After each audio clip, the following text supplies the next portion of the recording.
Now, a diplomatic standoff has arisen between the United States and Ghana after Ghana refused to take back citizens staying illegally in the U.S. Now, the U.S. wants to deport 7,000 Ghanaians, accusing them of immigration offenses. It says it will begin implementing restrictions to visas from Monday. Washington says those affected by the ban will include the domestic staff of diplomats posted to the U.S. But if Ghana fails to comply with U.S. demands, the restrictions could be expanded to the wider population. Now, discussions between the two countries over the issue have been going on since July 2016. Well, the BBC's Thomas Nadi is following all the developments and has more now on how this diplomatic row could affect their international relations. Ghana and the U.S. have enjoyed years of bilateral relations, and this latest sanction has come as a surprise to many. The two countries have signed several agreements in the areas of trade and security. This current impasse is likely to strain their relations. The U.S. says that the deportees are Ghanaians and is demanding the Ghana government issue them new travel documents so they can be deported back to Ghana. But the Ghana embassy in the U.S. is refusing to comply.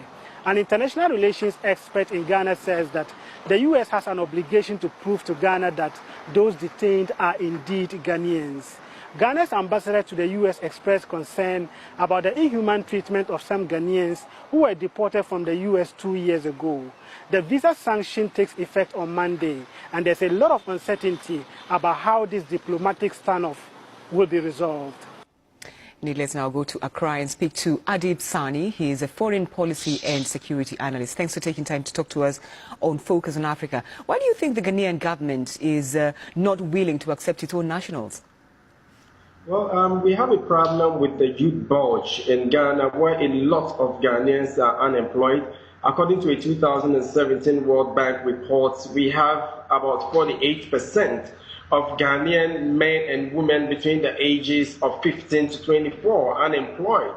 So there is no social intervention to absorb some of these immigrants, and so would pose a bit of a burden to the Ghanaian authorities, hence their lack of commitment towards the process. Because it is quite obvious that the Ghanaian authorities are dragging their feet, and this didn't come overnight. Indeed, the Americans warned the Ghanaian government way back in August 2018. And it's even on the heel of former Attorney General of the United States, Judge Sessions, who declared a zero tolerance for illegal immigration in the U.S., including those from the southern border. And it didn't exclude Africans as well, even though we constitute a little percentage of those illegal immigrants in the U.S. But that notwithstanding, I'm sure this is just for the Americans to prove to the Ghanaians that indeed they mean business. Right, so how do you see this playing out? Because it's a really grey area.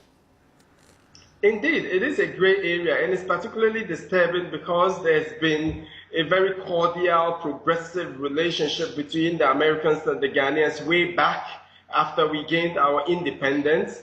We've cooperated amongst ourselves in several areas, from social to political to economic and even security issues. Recently, we had the defense cooperation agreement between the Ghana government and the United States government. So for me, I think to a very large extent, the Americans feel they have been pushed to the wall, and so they were left with no other excuse or no other option but to prove to the Ghanaian counterparts that, look, we mean business and we are not willing to change our stance towards this immigration issue. Right. And I think it is high time the Ghanaian authorities took this seriously so it doesn't degenerate into something much more complex than we can handle. You mentioned that the Ghanaian government should take this seriously. What should they do now, and how long do you think they will not blink for? Well, I can understand the frustration of the Ghanaian authorities, taking into consideration the fact that we already have economic issues with regard to joblessness, etc. But I think when they cooperate, or when they work together with civil society organizations, we can get these illegal immigrants absorbed into society, get them something little they can restart life with, so they don't become burden to these societies. let us not also forget about the fact that these guys are breadwinners for their families. So obviously them coming back would have rippling economic effects on extended family members. So I think it is up to the Ghanaian authorities to collaborate with civil society. Okay, all right. I'm afraid we have to leave it there, but we hear what you're saying. Adib Saani there in Accra. Thank you for your thoughts on this very important subject. Thank you. Well, let's take a quick look now at other stories making the headlines across Africa. Education officials in South Africa say at least 3 students